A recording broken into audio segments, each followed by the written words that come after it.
मंत्र जाप के 8 नियम।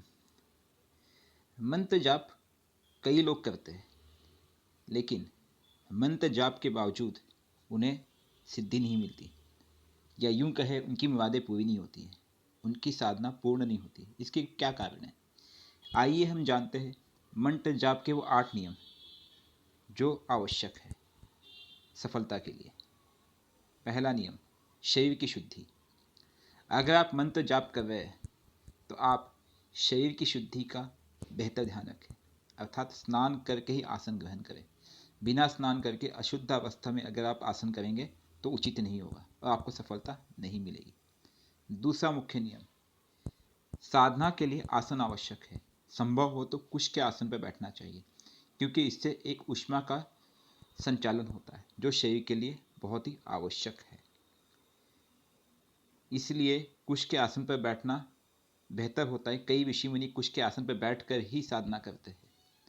मंत्र जाप का तीसरा नियम, आप जब भी जप करें मेरुदंड अर्थात आपकी जो रीढ़ की हड्डी से लेकर के कमर की हड्डी से लेकर के आपके सिर तक पूरा मेरुदंड सीधा रखना चाहिए, ताकि सुषमा का ताकि उसमें सुषुप्न प्राण का प्रवाह आसानी से हो सके। अर्थात एक ऊर्जा है वो नीचे से ऊपर की तरफ आती है। आप पहले समझिए कि हमारे 7 चक्र जो होते हैं उसमें सबसे ज़्यादा ऊर्जा नीचे होती है, इसलिए ये आवश्यक है, ऊर्जा को आप ऊपर लेके आते हैं। चौथा नियम, जप में माला, तुलसी की माला, चंदन की माला या रुद्राक्ष की माला का उपयोग हितकर होता है।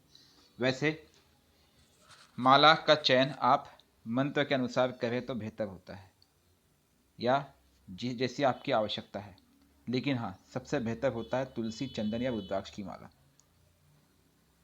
उसके बाद मंत्र जाप आप कब करें, वैसे जितने शांति क्रम की साधनाएं होती है ब्रह्म मुहूर्त में उठकर करना अच्छा होता है। प्रातःकाल का समय शुद्ध वायु से परिपूर्ण होता है, इसलिए मंत्र जाप प्रातःकाल में ही करें तो बेहतर है। लेकिन हाँ, अगर एक बार आपने नियम बना लिया, एक निश्चित समय दे दिया, तो उसी निश्चित समय पर रोज साधना करनी चाहिए। जैसे अगर आप कोई साधना प्रातःकाल 6 बजे करते हैं तो 6 बजे रोज नियम से करें, 5 बजे करते हैं तो रोज नियम से सुबह 5 बजे करें। इस बात का ख्याल रखना चाहिए विशेष तौर पर। तो ब्रह्म मुहूर्त में उठकर साधना प्रातःकाल में ही करें और ठीक समय पर करें। ये एक बहुत ही मुख्य नियम है, तब उनके इष्ट, उनकी देवी उसी समय पर आपके पास अवश्य आएंगे। छठा नियम, अक्षत उंगलियों के पर पुष्प आदि से मंत्र जाप की संख्या नहीं गिननी चाहिए। अर्थात कई लोग मंत्र जाप करते समय अक्षत से, उंगलियों से या पुष्प से मंत्र जाप की संख्या गिनते ही अनुचित है। मंत्र जाप आप कभी भी अपनी माला से ही गिने।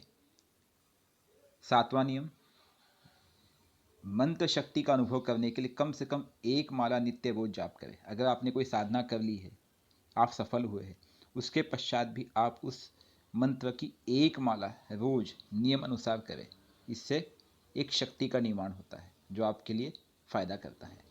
और 8वां नियम, ये भी बहुत जरूरी नियम है, मंत्र का जाप प्रातः काल में पूर्व दिशा और सायंकाल में पश्चिम दिशा की ओर मुख करके करना चाहिए।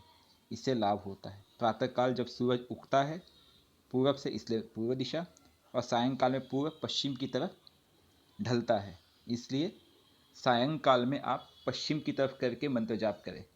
इससे आपको जल्दी सफलता प्राप्त होगी। तो मंत्र जाप के 8 नियम हैं जिसे आप अपनाइए और